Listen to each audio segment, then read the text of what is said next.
Hi, welcome to my channel. If you haven't subscribed to my channel already, I'd request you to please click on the subscribe button before continuing with this video.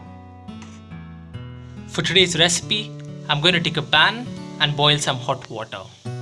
Now once the water starts boiling, I'm going to add about 300 grams of palak or spinach.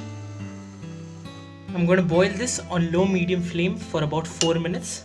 Here you would have noticed that I've only added the leaves and not the stems, because adding the leaves would result in a great probability of the dish becoming bitter. After 4 minutes, I'm now going to switch off the flame. I'm then going to strain the water and keep the palak aside. As you can see here, I've now strained the water and kept the palak aside. After keeping the palak aside, I'm now going to take another pan and heat it up. Now once the pan is hot enough, I'm going to add 3 tablespoons of oil. Now once the oil is hot enough, I'm going to add 2 cardamoms, 3 cloves, 1 cinnamon stick, teaspoon of cumin seeds, 3 green chilies, some chopped ginger, about 9 garlic cloves, and 2 onions. I'm going to fry these onions until the onion changes its color. Once the onions become soft and start to change its color, you can now add 1 medium-sized tomato to it. I'm now going to cook the tomato until it becomes soft along with the onions. After about 3 minutes, once the tomato becomes soft along with the onions, I'm now going to switch off the flame and let it cool down, because I intend to put this in the mixer along with the spinach. Once this has cooled down, I'm now going to add the spinach to this, and I'm then going to put it in the blender.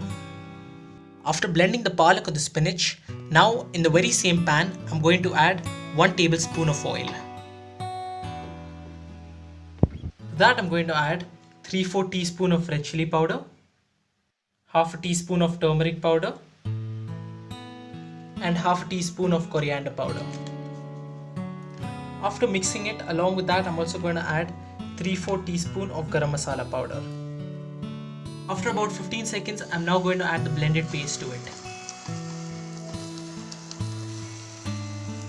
After adding it, I'm going to mix it once with the spices. Also, as you would have noticed here, I have made it to a thickish paste. If you would prefer, you could also add more water and make it to a fine. I'm going to add about 1/4 glass of water to it. After adding the water, I'm going to mix this well. After mixing it, I'm going to then cover it with a lid and let it cook on low flame for a period of 3 to 4 minutes. After 4 minutes, I've now removed the lid, and as you can see, it's now boiling. I'm now going to add 2 tablespoons of cream to it.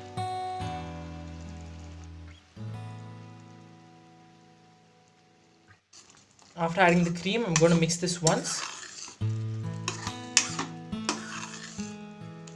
I'm also now going to add the salt as per taste and then mix it. After adding the salt and mixing it, I'm now going to add the cubes of paneer. After mixing it, I'm now going to cover it with a lid for a period of 1.5 minutes. After 1.5 minutes, I've now removed the lid, and as you can see, the paneer has mixed really well with the palak. You can now switch off the flame and the dish is ready to be served.